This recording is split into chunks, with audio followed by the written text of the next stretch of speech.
Hello everyone, I hope you all are doing well. तो पिछले videos में आपने हमारे देखा था कि हम लोग एवरेज स्पीड और इंस्टेंटेनियस स्पीड को कैसे समझते हैं, क्या क्या प्रॉब्लम्स हो सकते हैं उसके रिगार्डिंग, उन सभी चीज़ों के बारे में हमने पिछले वीडियो में चर्चा किया था। आज की क्लास में हम लोग सीखेंगे एवरेज वेलोसिटी और इंस्टेंटेनियस वेलोसिटी के बारे में। इसमें देखेंगे क्या है कॉन्सेप्ट्स, कैसे हैं, क्या रिलेशन है स्पीड में, वेलोसिटी में। जैसा डिस्टेंस और डिस्प्लेसमेंट पे हमने देखा था वैसे ही सारी चीज़ों को हम लोग इसमें डील करेंगे, कुछ क्वेश्चंस करेंगे।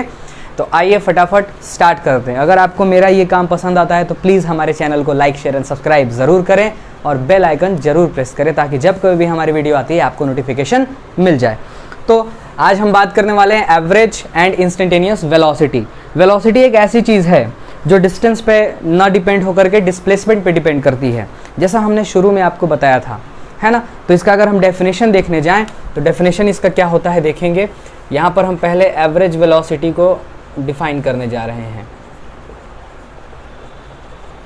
तो एवरेज वेलोसिटी को हम डिफाइन करेंगे तो ये होता है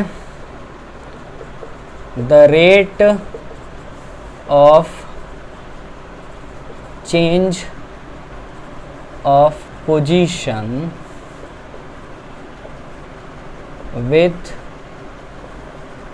respect to time is called velocity।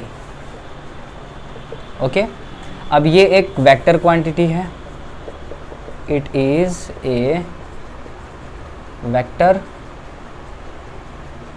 Quantity. जाहिर सी बात है वेक्टर क्वांटिटी की वैल्यू 0 से ग्रेटर भी होती हैं, 0 के बराबर भी होती हैं और 0 से छोटी भी होती हैं, यानी नेगेटिव, पॉजिटिव और 0 हो सकती है।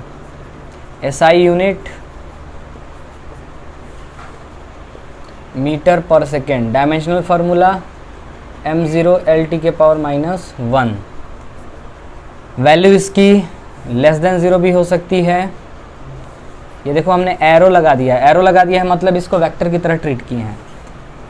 और ये ऐसे मॉडुलस लिखते हैं, इसका मतलब होता है इसका मैग्नीट्यूड 0 भी हो सकता है और इसका मैग्नीट्यूड ग्रेटर देन 0 भी हो सकता है। ठीक है, मैथमेटिकली हम क्या लिखेंगे तो वेलोसिटी इज इक्वल टू हम लोग लिखेंगे, यहाँ पर हम एवरेज वेलोसिटी की बात कर रहे हैं, ठीक है।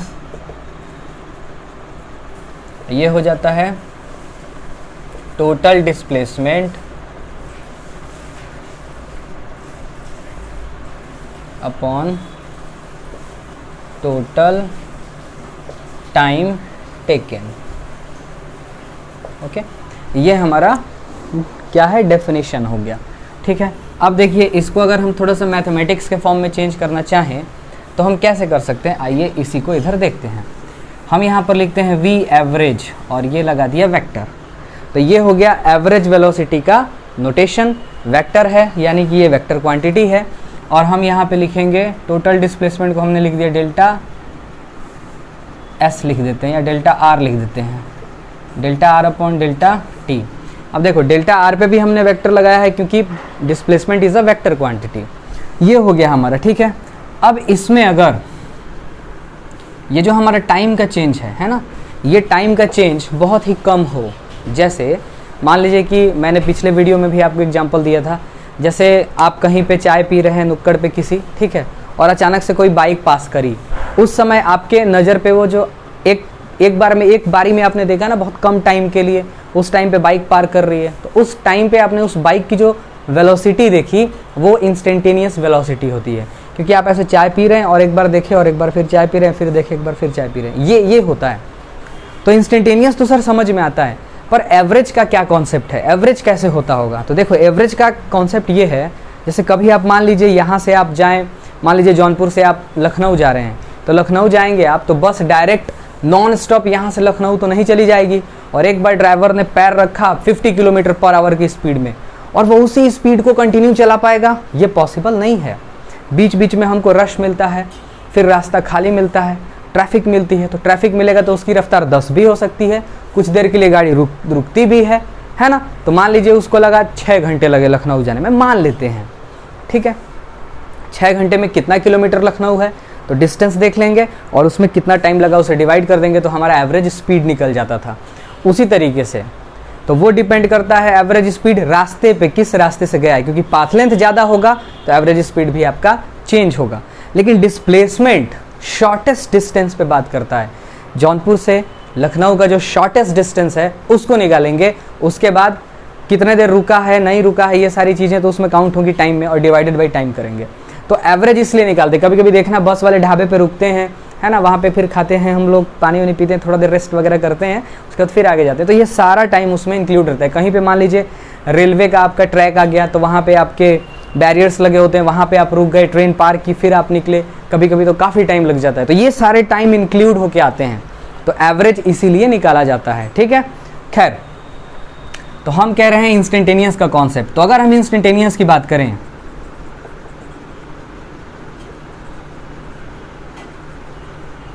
इंस्टेंटेनियस वेलोसिटी की अगर हम बात करें, तो यहाँ पे देखो अब हम क्या करने वाले हैं, लिमिट इंट्रोड्यूस करा देंगे। Limit delta T tends to 0 कर देंगे, delta R vector upon delta T, ये आपका, और यहाँ पर ये जो आपका है ये बदल के हो जाएगा इंस्टेंटेनियस। देखो मैं ऐसा कभी कभी लिख देता हूँ ना, इसका ये मतलब नहीं कि -1, ऐसा कभी मतलब नहीं है, इसका मतलब है ऐसे वेक्टर। ओके, समझ लेना। क्योंकि पिछली बार मैं ऐसे पढ़ा रहा था ना तो बच्चे क्या कर रहे थे, -1 लिख रहे थे। I really shocked. खैर, यहाँ पर इसको हम लिख सकते हैं D r vector upon d T, ये हमारी कहलाती है इंस्टेंटेनियस। अब ये देखो इंस्टेंटेनियस में 2 इक्वेशन बनता है, एक तो बना आपका, ये बना आपका डिफरेंशिएशन वाले फॉर्मेट में, एक इंटीग्रल वाले फॉर्मेट में बनेगा, बस dt को इधर भेज दो तो ये हो जाएगा dr vector is equal to v vector instantaneous dt। जब हम लोग डेरिवेशन करेंगे ना, इक्वेशन ऑफ मोशन के 3 हैं हमारे, तो वहाँ पे हम लोग इन सभी चीज़ का यूज़ करते हैं। तो यहाँ पे बच्चों आपने समझा कि एवरेज वेलोसिटी क्या होती है, इंस्टेंटेनियस वेलोसिटी क्या होती है। अब आइए रिलेशन समझते हैं, relation between speed and velocity. Okay, तो सबसे पहले एवरेज का, वी एवरेज, तो ये देखो वी एवरेज क्या है हमारा, ये स्पीड है, तो ये ग्रेटर या इक्वल हो सकता है किसके, मैग्नीट्यूड ऑफ एवरेज वेलोसिटी के। ओके, खैर ये एक रिलेशन हो गया। दूसरा रिलेशन होता है वी इंस्टेंटेनियस, ये इक्वल होता है, ठीक है, किसके, वी इंस्टेंटेनियस ऑफ वेलोसिटी के। अब ये चीज़ आपको चौंकाने वाली है। मान लीजिए कि कोई इंसान ए से बी पर जाता है, ऐसे बहुत छोटे इंटरवल में बहुत छोटी सी डिस्टेंस कवर करेगा dx, टाइम कितना लगा है dt। तो ये जो छोटी सी, किसी भी कर्व की जो छोटी सी पार्ट होगी, कोई भी कर्व हो उसका छोटा सा पार्ट एक स्ट्रेट लाइन होता है, और स्ट्रेट लाइन हुआ तो डिस्टेंस बराबर हो जाएगा डिस्प्लेसमेंट के, डिस्प्लेसमेंट बराबर हो जाएगा डिस्टेंस के। उस केस में इंस्टेंटेनियस स्पीड बराबर आता है किसके, इंस्टेंटेनियस वेलोसिटी के। ये रिलेशन आप याद रखेंगे, तो इतना आप नोट करिए, उसके बाद हम क्वेश्चंस की तरफ आगे बढ़ते हैं। चलिए ठीक है, मैं उम्मीद करता हूं कि आपने इन सभी चीज़ों को नोट कर लिया है। अब आइए थोड़ा सा और इसके बारे में चर्चा कर लेते हैं। तो यहाँ पे हमने सीखा एवरेज वेलोसिटी क्या होती है, इंस्टेंटेनियस वेलोसिटी क्या होती है। अब हम बात करेंगे वेलोसिटी, जैसा कि डायरेक्शन और मैग्नीट्यूड दोनों पे डिपेंड करता है, तो क्या कुछ और हो सकता है वेलोसिटी में? बिल्कुल, डेली लाइफ में हम लोग अक्सर 2 चीज़ों से मिलते हैं, एक है यूनिफॉर्म वेलोसिटी। यूनिफॉर्म वेलोसिटी का मतलब है both direction and magnitude does not change. ध्यान से समझना, डायरेक्शन और मैग्नीट्यूड चेंज नहीं करता। अगर इन दोनों में से कोई चेंज किया तो वेलोसिटी हमारी कांस्टेंट नहीं है, वेलोसिटी हमारी यूनिफॉर्म नहीं है, वो वेलोसिटी नॉन यूनिफॉर्म कहलाएगी। If both of them or one of them changes, then velocity is non uniform. अब दोनों चेंज करें या दोनों में से कोई चेंज करे तो हमारी वेलोसिटी यूनिफॉर्म नहीं कहलाएगी, और जैसे ही वेलोसिटी नॉन यूनिफॉर्म होगी तो एक्सेलरेशन का कॉन्सेप्ट आएगा। मैं यहीं पे छोड़ूंगा, आगे हम लोग एक्सेलरेशन भी कवर करेंगे अगले वीडियो में। खैर, तो हम इस वीडियो को आगे बढ़ाते हैं, इसमें और भी चीज़ें हमको जाननी हैं। अब देखिए, जैसे मान लीजिए सर्कुलर मोशन हो रहा है, तो यहाँ से यहाँ जा रही है बॉडी, इस पॉइंट पे देखिए ऐसे जा रही है, ऐसे। तो मैंने आपको सिखाया था कि अगर कर्वी लीनियर पाथ हो तो यहाँ से टेंजेंट खींच देंगे तो हमको वेलोसिटी मिल जाता है। ये ए है, ये बी है, ये सी और डी, इधर वी बी, वी ए, देख रहे हो डायरेक्शन कैसे बदल रहा है, वी सी, वी डी, ये सब क्या हो रहा है, डायरेक्शंस बदल रहे हैं। तो आप बोलोगे कि ये वेलोसिटी जो है यहाँ पे कांस्टेंट है? कतई नहीं बोलोगे। ये वेलोसिटी का डायरेक्शन बदल रहा है, इसका मतलब velocity is equal to not constant, but speed is equal to constant. कब? जब वी ए बराबर हो जाए वी बी के, और वी बी बराबर हो जाए वी सी के, और ये बराबर हो जाए वी डी के। यानी मैग्नीट्यूड सबका बराबर हो और डायरेक्शन चेंज हो रहा है तो वेलोसिटी कांस्टेंट नहीं रहती है, लेकिन स्पीड कांस्टेंट हो जाता है। ठीक है। और देखिए, स्ट्रेट लाइन मोशन में अगर आप देखना चाहें, ऐसे स्ट्रेट लाइन मोशन में कोई पार्टिकल है, ये इधर की तरफ भाग रहा है 5 मीटर पर सेकेंड से, तो इसका मतलब पहले सेकेंड में कितना चला? 5 मीटर। दूसरे सेकेंड में कितना चलेगा? 10 मीटर। तीसरे सेकेंड में कितना चलेगा? 15 मीटर। फोर्थ सेकेंड में कितना चलेगा? 20 मीटर। 2 से 1 में कितना चला? 5। 10 में से 5 घटा लो, 3 और 2 सेकेंड के बीच में 1 सेकेंड, 15 में से 10 घटा लो, 5 सेकेंड। यानी हर सेकेंड पे ये कितना चल रहा है? 5 मीटर चल रहा है। और इसका डायरेक्शन देखो सेम है, डायरेक्शन इसका बदल नहीं रहा है। तो कहेंगे कि ये जो मोशन है, ये मोशन कैसा है? इसमें वेलोसिटी कैसा है? बोलो बेटा, यूनिफॉर्म है। ओके, चलिए इतना नोट कर लीजिए। अब हम क्वेश्चन की तरफ चलेंगे। यहाँ पे हमने देखा uniform velocity, non uniform velocity क्या होती है। ठीक है। हाँ, अगर यूनिफॉर्म वेलोसिटी हो रही है तो इक्वेशन क्या होगा ये भी देख लीजिए। v is equal to, magnitude ले लेते हैं, क्या होगा? डेल्टा एक्स वेक्टर अपॉन इसका मैग्नीट्यूड अपॉन डी टी। यहाँ से अगर आपको डेल्टा एक्स वेक्टर निकालना है, डेल्टा आर भी यहाँ पे हो सकता है, कोई प्रॉब्लम वाली बात नहीं है। Delta x is equal to हो जाएगा v vector upon delta T. ये इक्वेशन हम लगाते हैं यूनिफॉर्म मोशन के लिए। Okay, sorry for that. चलिए इसको फटाफट नोट कर लीजिए। आइए अब हम क्वेश्चंस की तरफ चलते हैं। ओके, पॉज करके बेटा आप नोट कर लिया करें और पूरी वीडियो को देखने की कोशिश किया करें, है ना, क्योंकि पूरी वीडियो नहीं देखेंगे तो आप काफ़ी कॉन्सेप्ट से बच जाएंगे, आप सीख नहीं पाएंगे कॉन्सेप्ट। ठीक है। खैर, क्वेश्चन पहला हम लेते हैं, जैसा हमने उसमें लिया था। मान लीजिए ये पॉइंट ए है और ये सेमी सर्कुलर पाथ पे मूव कर रहा है। ये पॉइंट बी है, इसका रेडियस अपन ने कितना लिया था बच्चों? इतना। ओके, अब आपसे पूछने वाला पूछता है कि एवरेज, क्या पूछ रहा है?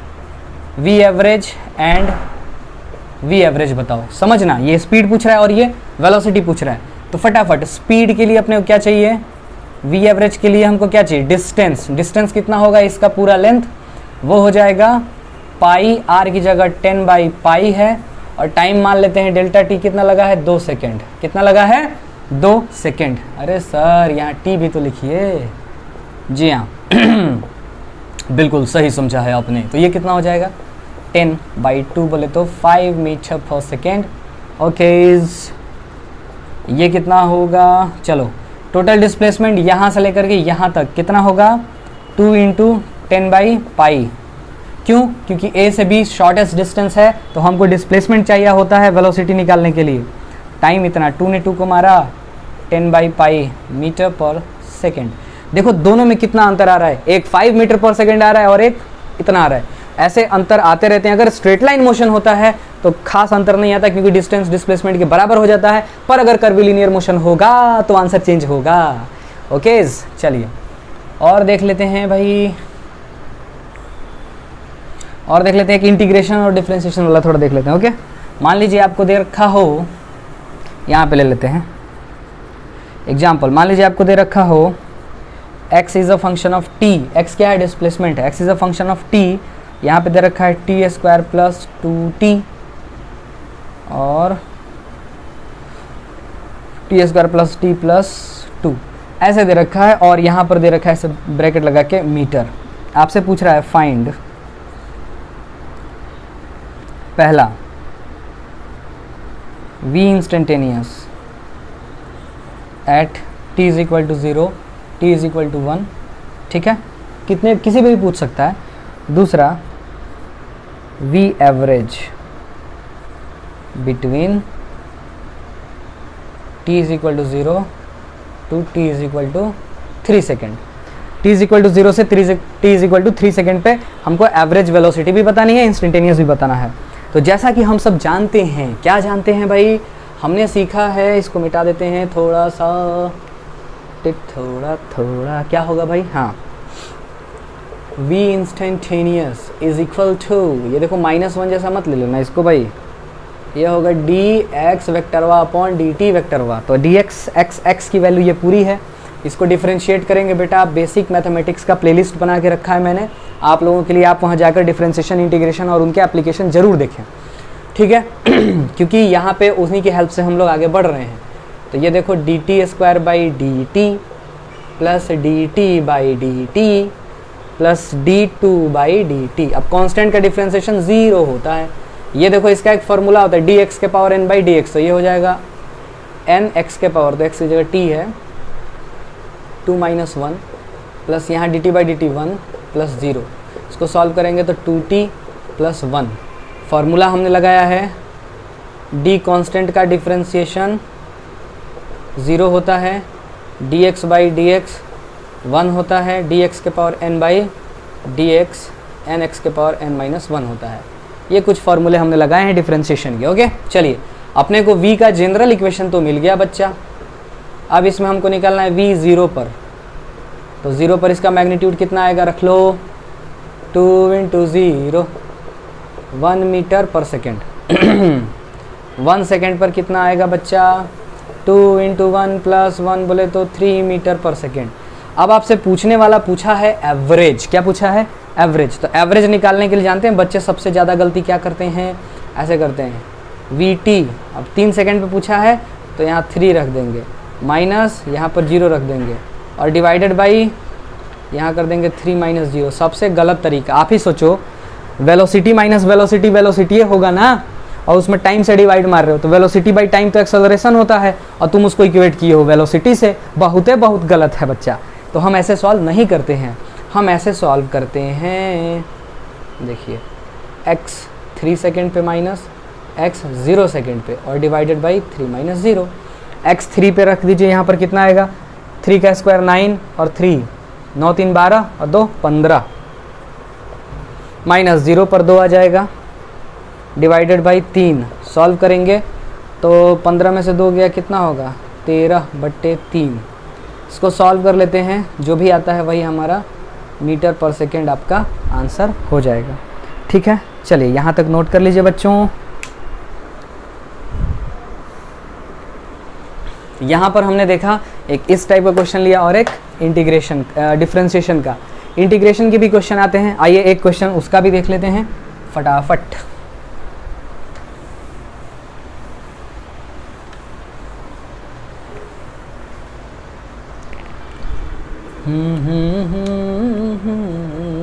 मान लीजिए v आपको दे रखा है, v is a function of t, ये दे रखा है कितना, तो 3t square plus 2t, okay, plus 1, और यहाँ पर यूनिट दे रखा है metre per second.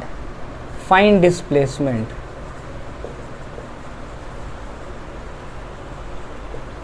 Between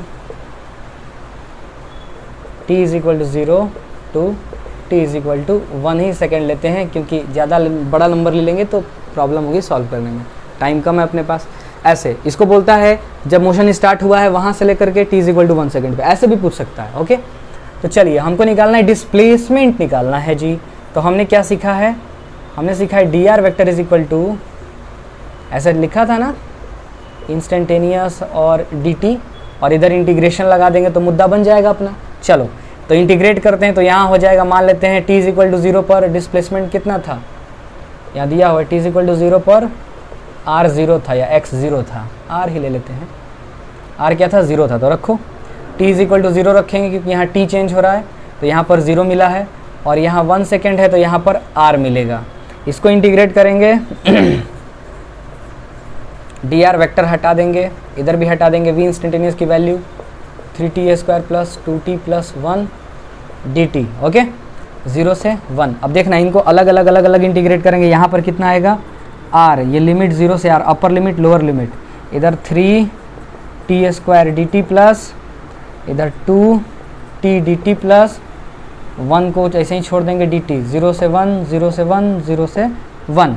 okay, इधर r minus 0 upper limit minus lower limit is equal to इधर 3, ये देखो ये हो जाएगा 3 का पावर 2 प्लस 1 यानी 3 2 प्लस 1 3, 0 से 1 प्लस 2, इधर हो जाएगा t के पावर 1 प्लस 1 2 1 प्लस 1 2। फार्मूला होता है बेटा ये, और फार्मूला क्या होता है लिख देते हैं x के पावर n dx, तो x के power n plus 1 by n plus 1, ये फार्मूला यूज़ किए हैं। ओके, 0 से 1 प्लस यहाँ हो जाएगा, बोलो कितना, तो t 0 से 1, लिमिट रखते हैं, 3 ने 3 को मारा, 2 ने 2 को मारा। ओके, तो यहाँ बचेगा देखो 1 का क्यूब माइनस 0 का क्यूब प्लस यहाँ बचेगा 1 का स्क्वायर माइनस 0 का स्क्वायर प्लस 1 माइनस 0। सॉल्व कर लेंगे, इधर r बचा है 1 प्लस 1 प्लस 1 बोले तो 3 मीटर। 0 से 1 सेकेंड में कितने का डिस्प्लेसमेंट मिला अपने को, 3 मीटर का डिस्प्लेसमेंट मिला। ओके, तो मेरे प्यारे बच्चों ऐसे इंटीग्रेशन के क्वेश्चंस होते हैं, डिफरेंशिएशन के होते हैं, और साथ ही साथ जो हमारे और भी प्रॉब्लम्स हैं उनको हमने सॉल्व किया। मोस्टली बच्चे कहाँ पे फेल होते हैं, यहाँ पर एवरेज निकालते वक्त बच्चों का थोड़ा सा गड़बड़ा जाता है सिस्टम, वो ये फार्मूला यूज़ करते हैं, पर ऐसा आपको कभी नहीं करना, आपको ये फार्मूला यूज़ करना है। ठीक है, तो ऐसा ही देखते रहिए। अगर आपको हमारा काम पसंद आता है तो प्लीज़ हमारे चैनल को लाइक शेयर एंड सब्सक्राइब करें, और अपने फ्रेंड सर्कल में शेयर करें ज़्यादा से ज़्यादा, जितना हो सकता है उतना। ओके, और ऐसे ही देखते रहें, सीखते रहें, क्योंकि जब तक सीखने का जज्बा है तब तक जीतने का जज्बा है। That's all for today.